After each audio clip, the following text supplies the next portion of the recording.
kasih Bu Ayu. Bismillahirrahmanirrahim. Assalamualaikum warahmatullahi wabarakatuh.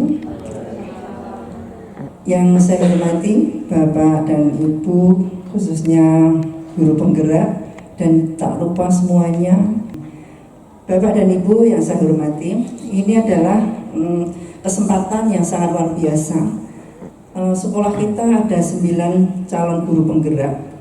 Ini adalah kesempatan juga bangga dan bahagia buat kita semuanya. Karena dengan adanya beliau bersembilan, tentu saja memberikan banyak kekuatan nanti perjalanan di sekolah penggerak kita. Saya kira itu Bapak Ibu, marilah acara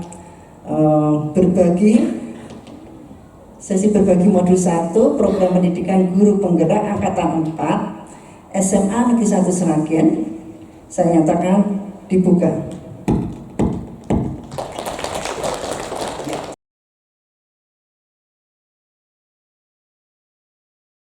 Assalamualaikum warahmatullahi wabarakatuh. Waalaikumsalam warahmatullahi wabarakatuh. Selamat pagi Bapak Ibu semua. Pagi.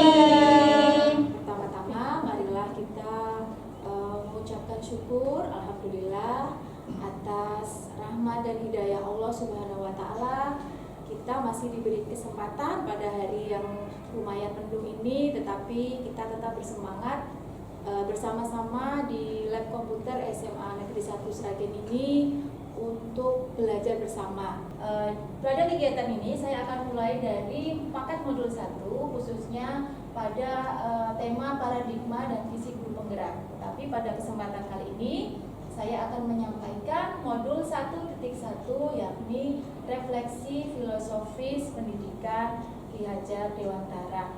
Apa refleksi pemikiran Ki Hajar Dewantara? Ada beberapa yang mungkin bisa nanti saya sampaikan. Ada beberapa dasar pemikiran Ki Hajar Dewantara mengenai pendidikan.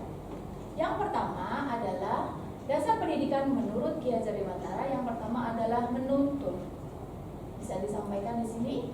Pendidikan itu adalah menuntun segala kekuatan kodrat yang ada pada anak agar mereka dapat mencapai keselamatan dan kebahagiaan yang setinggi-tingginya baik sebagai manusia maupun anggota masyarakat.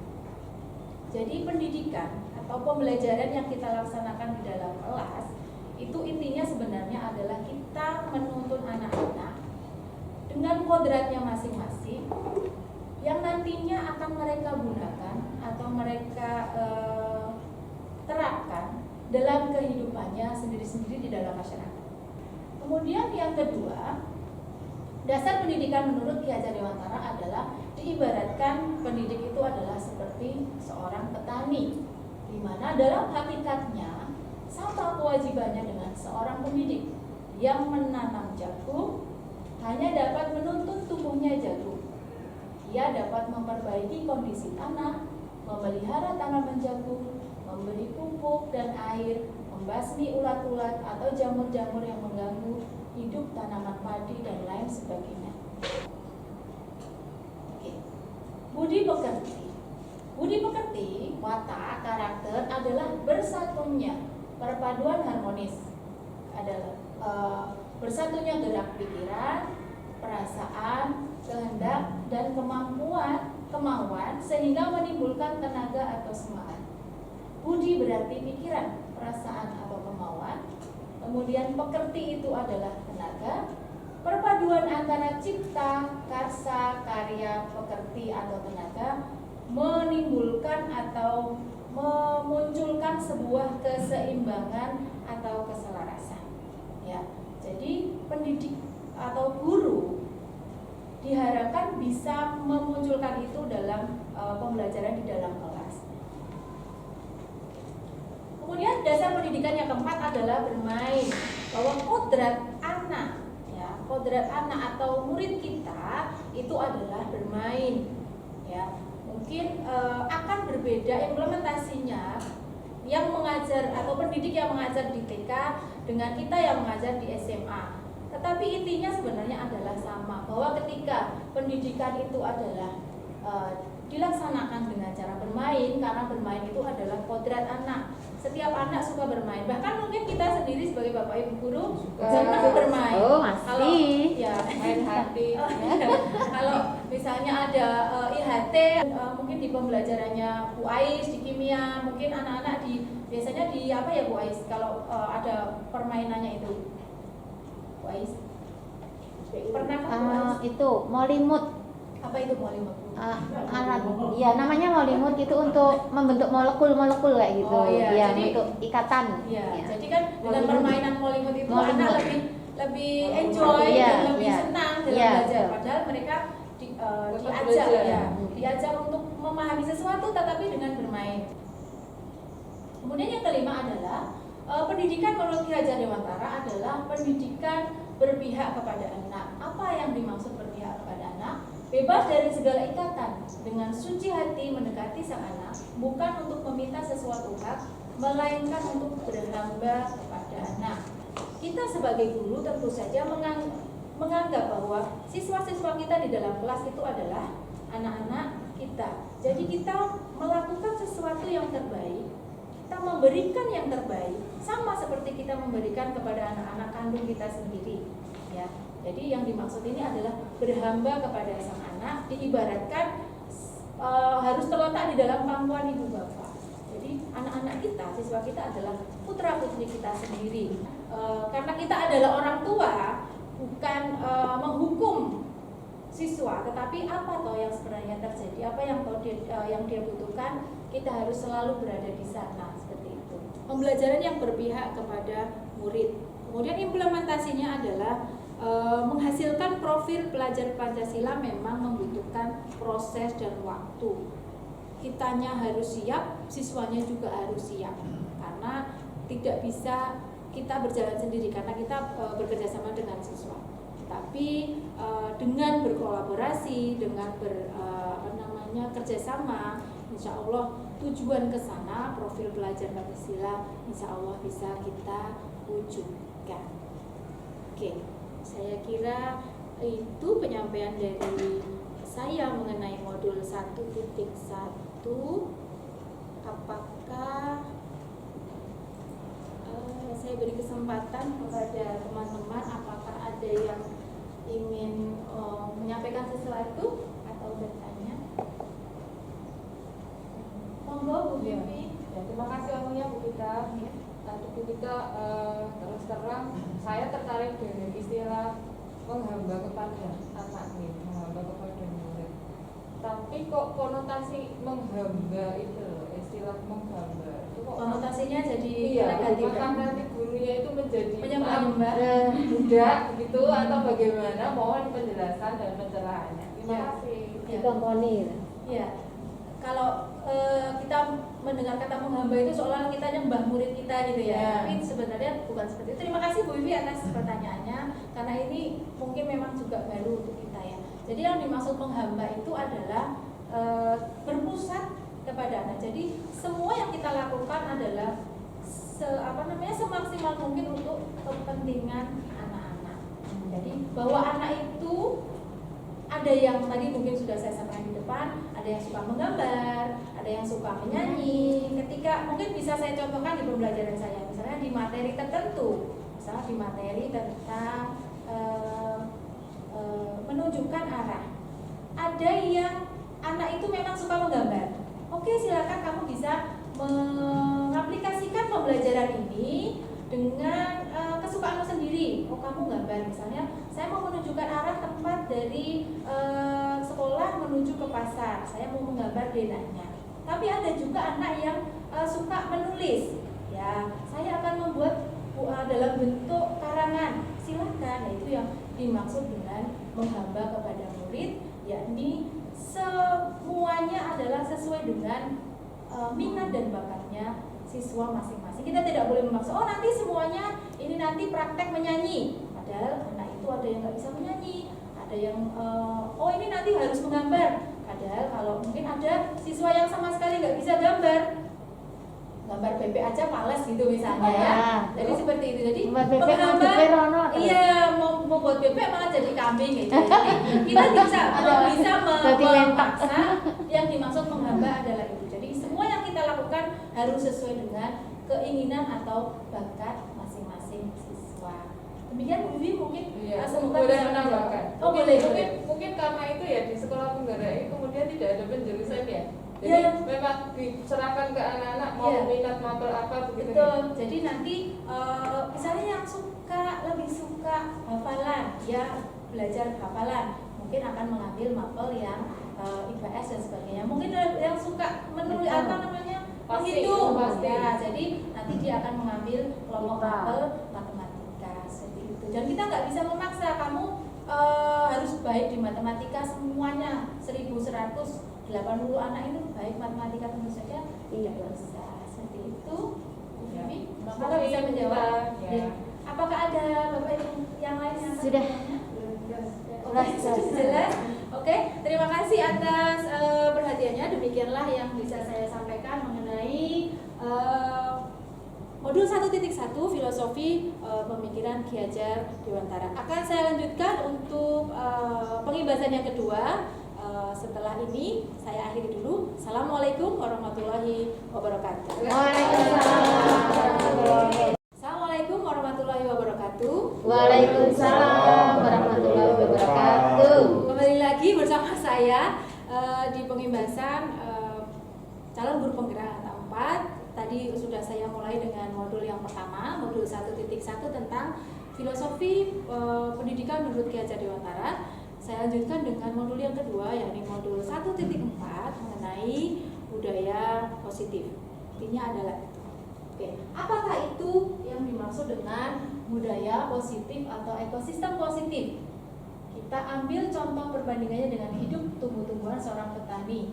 Dalam hakikatnya, tadi yang sudah kita sampaikan, sudah kita pelajari di depan adalah guru pendidik itu diibaratkan seperti seorang petani yang menuntun tumbuhnya padi. Ia dapat memperbaiki kondisi tanah, memelihara tanaman padi, memberi pupuk, membasmi ular atau jamur yang mengganggu hidup tanaman padi dan tanaman yang lain. Oke. Eksplorasi konsepnya adalah ini, tadi sudah saya sampaikan. Kemudian yang akan kita pelajari adalah perubahan paradigma, ya. Jadi ini adalah perubahan paradigma. Jadi sama seperti tadi, ketika Pak Bambang misalnya tadi menulis mobil misalnya, kemudian Pak Gunawan meminta Pak Bambang membuka tangannya, bukan karena Pak Gunawan itu berhasil memaksa, tetapi karena Pak Bambang itu mempersilahkan Pak Gunawan untuk membuka atau mengetahui. Jadi seperti itu, bukan orang lain yang mengontrol kita, tetapi kita sendiri yang mengontrol diri kita. Hanya Anda yang bisa mengontrol diri Anda, yang tadi saya sudah sampaikan. Bukan kita, orang lain berhasil mengontrol kita, tetapi kita yang mempersilahkan orang lain untuk mengontrol kita. Seperti itu. Kolaborasi, konsensus, menciptakan pilihan-pilihan baru. Jadi ketika misalnya ada siswa yang melakukan kesalahan, kita berkolaborasi.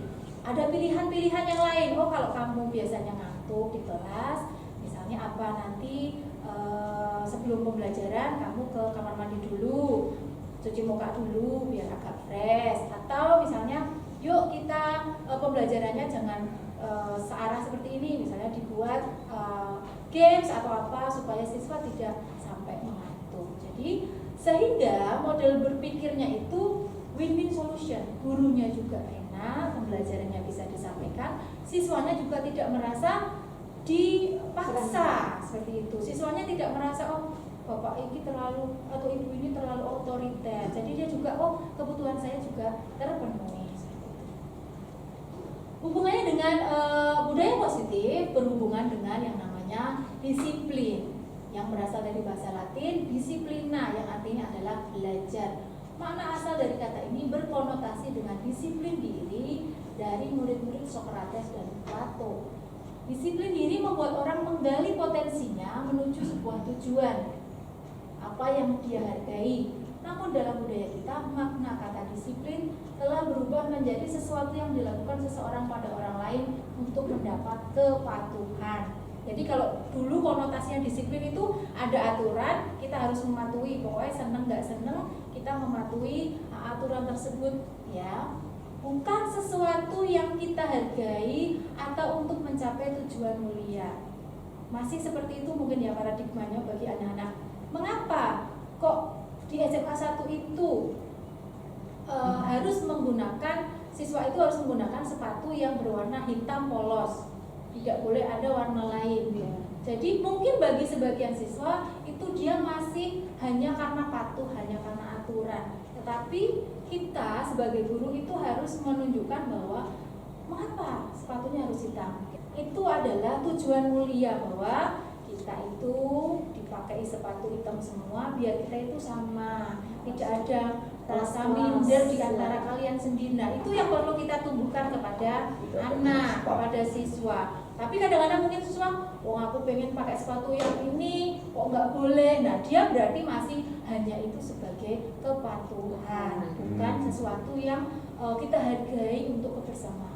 Ya, ini adalah diagram dari budaya positif. Mungkin yang paling kecil adalah peraturan kelas, bahwa adalah sebelumnya itu adalah hanya sebagai aturan. Kalau nggak begini berarti nanti dapat sanksi seperti itu. Tetapi ketika itu sudah menjadi keyakinan, oh kalau saya yakin bahwa kalau saya tertib maka hidup kita semua akan nyaman. Kalau semua siswa itu tertib maka proses belajar akan berjalan dengan lancar. Kemudian saya akan mendapatkan hasil dari pembelajaran yang dilaksanakan oleh Bapak Ibu guru. Itu adalah sebuah keyakinan. Kemudian lebih luas adalah lingkungan yang positif. Jadi lingkungannya menjadi kondusif untuk belajar, dan ini akan menjadi sebuah budaya positif di lingkungan sekolah. Ya. Mengapa tidak peraturan saja? Mengapa harus keyakinan kelas? Ya, ketika kita pergi dari rumah menggunakan helm, itu supaya kepalanya tidak sakit kalau jatuh, atau karena nanti dia tidak ketemu bapak polisi. Nah, biasanya ya takut ketilang. Ya, mungkin lebih ke takut kalau ada pak polisi. Nah, tapi sebenarnya harusnya kita yakin kalau kita pakai helm kita lebih aman. Kalau nanti delalah di jalan, delalah bahasa Indonesia. Kebetulan di jalan kok nginjek kerikil, ya jatuh, kepalanya berarti aman. Itu kita yakini ya. Jadi meskipun nggak ada pak polisi, ya kita tetap harus menggunakan helm. Kemudian mengapa kita harus pakai masker?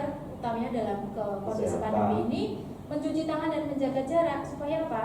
Kita tetap sehat. Ya, bukan karena ada satgas terus kita pakai masker, kalau ada satgas kita nggak pakai, tetapi kita yakin bahwa dengan masker ini saya melindungi teman kita. Dengan teman kita pakai masker, dia akan melindungi saya. Ya.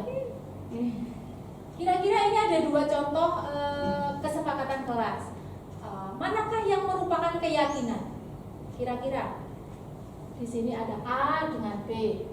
Di sini ada datang tepat waktu, mengucapkan salam, menjaga kebersihan, berdoa sebelum dan sesudah kegiatan, aktif dalam pembelajaran, tertib. Kemudian yang B itu adalah kami guru dan murid saling menyayangi, kami murid yang semangat belajar, kami murid yang peduli dengan teman-teman. Kira-kira manakah yang keyakinan? yang kanan. Yang B. Yang B. Yang B, karena kalau A itu lebih ke peraturan ya. Kalau yang B itu memang keyakinan. Kita yakin, kami yakin bahwa dengan saling menyayangi nanti di kelas akan ya guru dan murid kalau saling menyayangi nanti berarti murid saya butuh ini, harus saya perlakukan seperti ini lah. Sebaliknya juga dengan muridnya, dengan menyayangi guru, saya sayang sama guru ini berarti saya harus menghormatinya, dihargai. Kalau misalnya memberi tugas ya segera dilaksanakan. Jadi menyayangi bukan mengatakan I love you seperti itu tidak, tetapi implementasinya adalah saling memahami posisi dan peran masing-masing sebagai guru dan murid. Nah, nilai kebajikan yang dituju, ya. Misalnya yang pertama adalah selalu mengembalikan buku kepada tempatnya. Ini mungkin ya tetap tepat ini kalau di perpustakaan. Setelah meminjam, berarti kita kembalikan. Misalnya buku referensi kan harus dikembalikan. Berarti mengembalikan buku pada tempatnya. Apa tadi Pak Bambang? Bertanggung jawab. Ya, bertanggung jawab. Kemudian tidak atau dilarang mengganggu orang lain. Menghormati. Kalau kita saling menyayangi, saling menghormati, berarti ya nggak mungkin kita mengganggu temannya sedang duduk baik-baik, kursinya misalnya ditarik, dijatuhkan seperti itu meyakini saling menghormati. Ini tadi yang saya sampaikan adalah dihukum oleh penghargaan. Apa yang dimaksud dihukum oleh penghargaan adalah sebenarnya mungkin ini tujuan kita sebenarnya baik ya. Ketika ada siswa yang kelihatan mencapai pemahaman yang baik di dalam kelas, kita sebenarnya ingin memberikan penghargaan kepada dia, misalnya dengan memberikan ujian, dengan memberikan tambahan poin di depan teman-temannya loh, okay? Memberikan bintang. Oh, nanti kamu kalau majunya, nanti saya beri bintang 5 misalnya, atau diberi pujian di depan teman-temannya. Itu sebenarnya ada segi negatifnya karena pengaruh jangka pendek dan jangka panjang. Penghargaan itu adalah menghukum. Maksud saya yang dimaksud menghukum adalah itu lebih ke dampaknya adalah ke teman-teman yang lain, bahwa ketika temannya bisa, kok saya nggak bisa, berarti saya itu orang yang tidak berguna, orang yang tidak berharga, dan itu sungguh tentu saja itu tidak kita harapkan dari murid-murid kita. Dan ada yang namanya hukuman atau konsekuensi. Mungkin kita sudah juga biasa melakukan ini di dalam kelas. Apakah Bapak Ibu masih melakukan ini? Misalnya ada siswa yang terlambat kemudian disuruh mencatat di dalam buku. Masih ada? Tidak. Betul nggih, mesake. Hukuman ya. Waktu ya itu adalah kira-kira hukuman atau konsekuensi? Hukuman. Terlambat malah disuruh nulis. Saya terlambat, dia nggak ikut pelajaran, akhirnya cuma nulis aja. Kemudian lari mengelilingi lapangan basket 2 kali karena terlambat tadi di sekolah. Ya, ini juga relevansinya tidak ada. Anak terlambat disuruh lari, tidak ada relevansi di sana. Kemudian murid diminta untuk push up 15 kali karena tidak pakai masker suruh push up. Nah, ini tidak ada keterkaitan nggak pakai masker dengan push up. Dan ini juga nanti apalagi kalau siswanya secara fisik mungkin tidak kuat, nah kita bisa kena nanti yang namanya perundungan. Ya. Nah, ini ada contoh lain, menggantikan kertas tugas teman yang dicoret-coret. Konsekuensi. Ketika dia melakukan mencoret-coret buku teman, jadi dia melakukan apa? Kesalahan. Ya. Nah, konsekuensinya apa? Ya, mengganti kertas koncone kok dicoret-coret seperti itu. Membersihkan tumpahan air di meja tulis karena Konsekuensi. Dia nggak sengaja sebenarnya, tetapi karena menumpahkan air di meja tulis dan itu mungkin mengenai hal-hal yang lain, jadi harus membersihkan. Meminta murid tidak mengenakan sepatu seharian di sekolah karena tidak mengenakan sepatu hitam. Hukuman apa konsekuensi ya? Coba. Hukuman. Oke, kita akan lihat nanti. Lari mengelilingi lapangan basket 2 kali karena terlambat 10 menit untuk pelajaran kejuruan. Konsekuensi. Mengapa beda dengan yang Iya. nomor 2? Itu ada hubungannya dengan pelajaran PJ. Ya, ini masih ada keterkaitan, masih ada Iya. relevansi nek siswa terlambat di pelajaran olahraga, ya kamu siswanya yang teman-teman yang lain sudah mulai belajar apa, misalnya belajar voli, kamu telat ya wes pemanasan Dulu. masih ada relevansi. Oke, yang menggunakan sepatu tidak menggunakan sepatu hitam dan tidak boleh menggunakan sepatu, itu namanya adalah hukuman. Kita sama saja juga menghilangkan hak anak untuk merasa nyaman. Bayangkan kalau nggak pakai sepatu selama sehari. Ya, perbedaan hukuman dan konsekuensi. Hukuman itu sesuatu itu menyakitkan, itu akan membuat siswa menjadi sakit hati. Ya, kalau konsekuensi itu ya harus terjadi. Ketika kamu mencoret-coret buku temanmu atau kertas temanmu, ya kamu harus mengganti dengan yang harus diganti kertasnya seperti itu. Membuat anak sakit hukuman itu dalam jangka waktu lama, baik secara fisik maupun secara mental. Bayangkan Bapak Ibu, kalau kita menghukum siswa gelap mata, mereka akan sakit mental dalam jangka waktu yang lama. Kemudian konsekuensi itu dalam jangka waktu pendek. Kemudian hukuman membuat anak membenci kedisiplinan, sedangkan dengan konsekuensi anak menghargai kedisiplinan. Hukuman merupakan paksaan, konsekuensi merupakan stimulus dan tanggapan. Kemudian hukuman mendorong anak menyakiti diri sendiri, sedangkan konsekuensi mendorong anak untuk menyesuaikan diri. Hukuman merupakan menjadi konsep diri yang buruk, kemudian konsekuensi konsep diri menjadi lebih baik. Dengan hukuman, anak belajar untuk menyembunyikan kesalahan, sedangkan dengan konsekuensi anak belajar untuk mematuhi peraturan. Sedangkan hukuman membuat anak merasa marah, membuat rasa bersalah, dipermalukan, merasa tak dihargai. Sedangkan konsekuensi anak hanya dibuat tidak nyaman untuk diasingkan untuk sementara. Kembali ke kebutuhan dasar manusia, bahwa kebutuhan dasar manusia itu ada 5. Yang pertama adalah cinta kasih atau diterima. Kemudian yang kedua adalah penguasaan.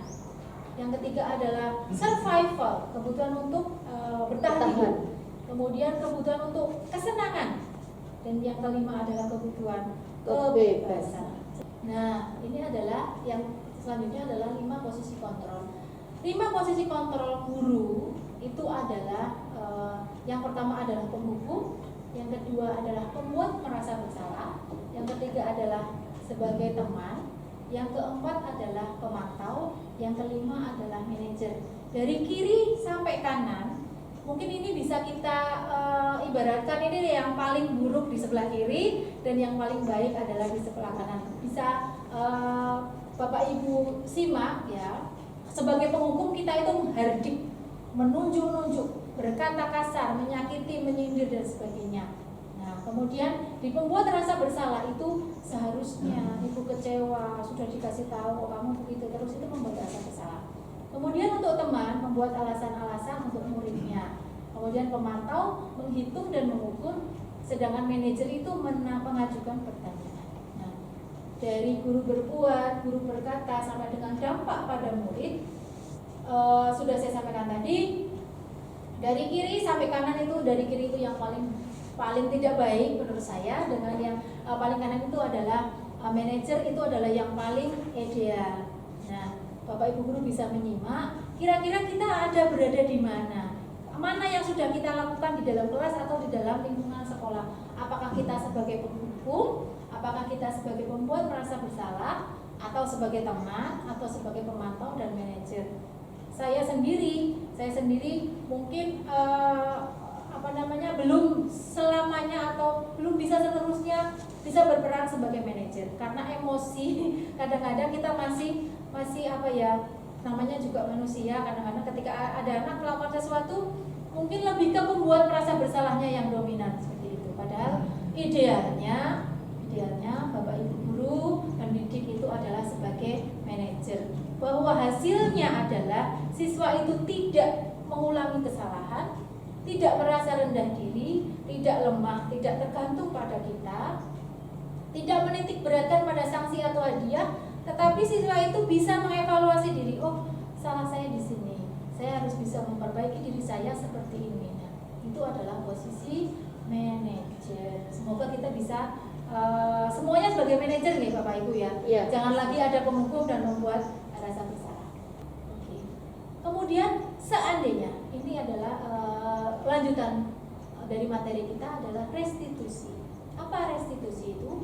Restitusi adalah proses menciptakan kondisi bagi murid untuk memperbaiki kesalahan mereka sehingga mereka bisa kembali kepada kelompok mereka dengan karakter yang lebih kuat. Bagaimana seandainya siswa itu terlanjur melakukan kesalahan?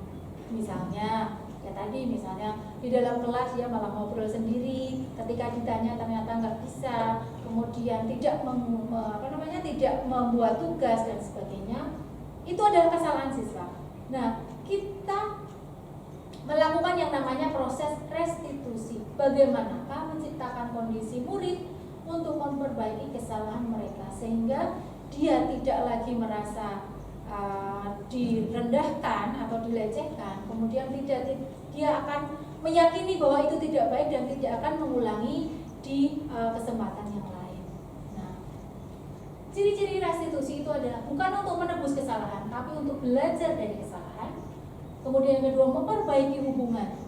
Yang ketiga adalah tawaran bukan paksaan. Restitusi menuntut untuk melihat ke dalam diri. Restitusi mencari kebutuhan dasar yang mendasari tindakan. Restitusi diri adalah cara yang paling baik untuk memperbaiki diri. Kemudian yang ketujuh, restitusi fokus pada karakter bukan tindakan. Restitusi fokus pada solusi. Dan yang terakhir, restitusi mengembalikan murid yang berbuat salah kepada kelompoknya. Oke, ya. Ketika siswa melakukan kesalahan, kita sampaikan kepada siswa, setiap orang itu juga pernah melakukan kesalahan. Bu kita juga pernah, Bapak Ibu guru juga pernah. Kamu bukan satu-satunya yang melakukan kesalahan ini. Terus tetapi kamu pasti punya alasan untuk itu. Ya, yang pertama yang tadi saya sampaikan adalah menstabilkan identitas. Kemudian yang kedua, memvalidasi tindakan yang salah. Kamu tahu, kamu punya alasan mengapa kamu melakukan itu. Saya bosen misalnya Bu, diskusinya pembelajarannya seperti itu saja, saya bosen jadi saya main game atau mungkin itu salah satu alasan siswa.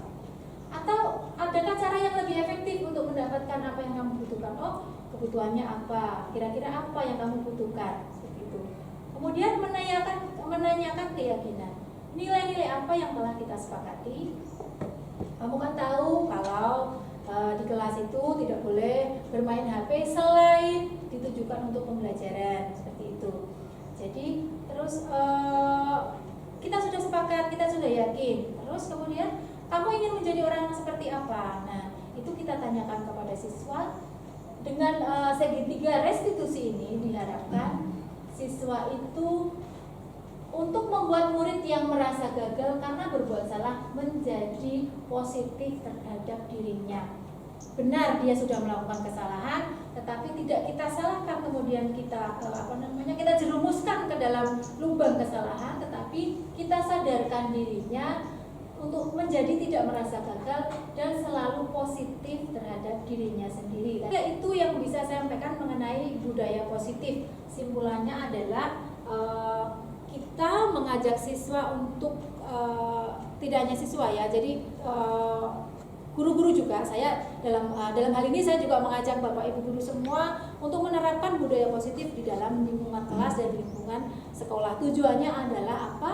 Tujuannya adalah supaya siswa kita bisa menemukan keyakinan dalam dirinya sendiri untuk melaksanakan budaya positif di dalam kelas dan di sekolah. Saya kira itu yang bisa saya sampaikan. Tidak ada tanya jawab ya Bapak Ibu? Cukup jelas. Cukup jelas. Oke. Nah, terima kasih atas perhatiannya. Mohon maaf apabila ada yang salah, keliru dalam saya menyampaikan materi. Semoga apa yang saya sampaikan hari ini bisa bermanfaat untuk kita dan kita terapkan di dalam pembelajaran di kelas. Amin. Amin. Terima kasih atas perhatiannya. Saya akhiri. Assalamualaikum warahmatullahi wabarakatuh. Waalaikumsalam warahmatullahi wabarakatuh.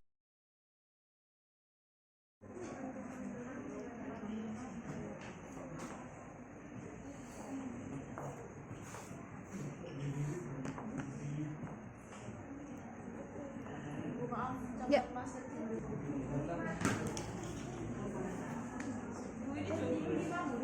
Oke, 25 karakter.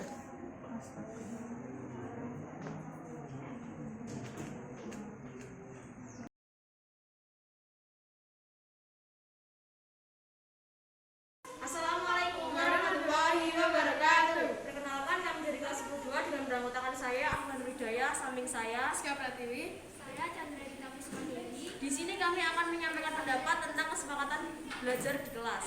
Menurut saya kesepakatan belajar di kelas sangat penting dikarenakan adalah perjanjian dua pihak, yaitu guru dan siswa. Dan hal itu juga dapat memperlancar kegiatan belajar mengajar. Dan pengaruhnya terhadap siswa, yang penting menjadikan siswa menjadi pribadi yang lebih disiplin dan menjadi lebih bersih. Sekian dari kami. Bila ada salah kata mohon dimaafkan. Terima kasih. Wassalamualaikum warahmatullahi wabarakatuh.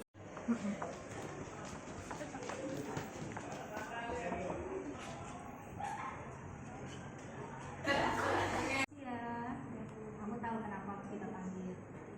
Tidak tahu. Oke. Tadi Patricia baru melakukan apa tadi? Ya, kesalahannya apa? Terlambat. Kan Patricia tahu tuh kesepakatan kita masuk kelasnya jam berapa? Perasaan saya setelah melakukan kesalahan ini, saya merasa menyesal dan saya berjanji tidak akan mengulanginya lagi. Saya sangat berterima kasih kepada Bu Gita karena tidak menghukum saya, tetapi telah menyadarkan saya atas kesalahan yang saya perbuat.